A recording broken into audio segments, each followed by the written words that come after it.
बांग्लादेश में एक बार फिर हिंसा का तांडव। शेख मुजीबुर रहमान के घर को भी नहीं छोड़ा। क्या कभी थमेगा यह उथल पुथल? बांग्लादेश में हिंसा की चिंगारी भड़कने के अब इस पर शेख हसीना की कड़ी प्रतिक्रिया सामने आई है।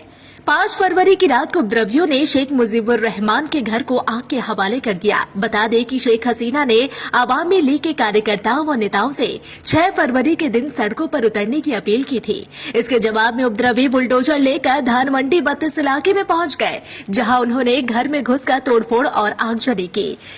शेख हसीना को बांग्लादेश को छोड़े लगभग 6 महीने हो गए।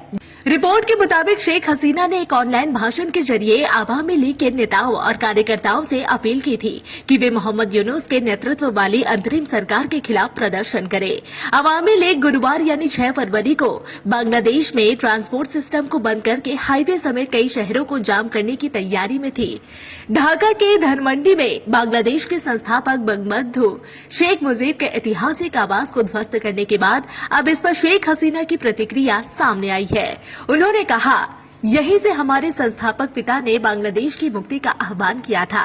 वहां उन्हें पाकिस्तान की तरफ से गिरफ्तार कर लिया गया, लेकिन इसके बावजूद पाकिस्तानी सेना ने भी कभी इमारत को गिराया या चलाया नहीं। जब शेख मुजीब बांग्लादेश लौटे तो उन्होंने इसी घर से देश के पुनर्निर्माण की कमान संभाली। वह कभी भी राष्ट्रपति भवन या प्रधानमंत्री आवास में स्थानांतरित नहीं हुए। इसी घर में मेरे पूरे परिवार के साथ उनकी हत्या कर दी गई। मेरे परिवार को खत्म कर दिया गया। मैं अपनी बहन के साथ बच गई क्योंकि हम विदेश में थे।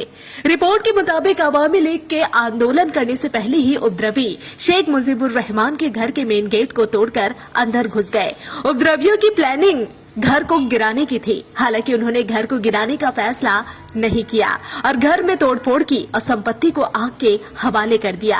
इसके अलावा उपद्रवी घर की दूसरी मंजिल पर चढ़ गए और हथौड़े व लोहे की छड़ों के इस्तेमाल से उन्होंने शेख मुजीबुर रहमान की तस्वीरों को नष्ट कर दिया। उपद्रवियों ने कहा कि यह घर जिसमें तोड़फोड़ की गई है तानाशाही और फांसीवाद का प्रतीक है, जो लंबे समय से शेख मुजीबुर रहमान के परिवार से जुड़ा हुआ है। अपने प्रदर्शन के दौरान उन्होंने शेख हसीना को फांसी देने की मांग करते हुए नारे भी लगाए, जो 5 अगस्त को हिंसा भड़कने के बाद भारत चली गई थी।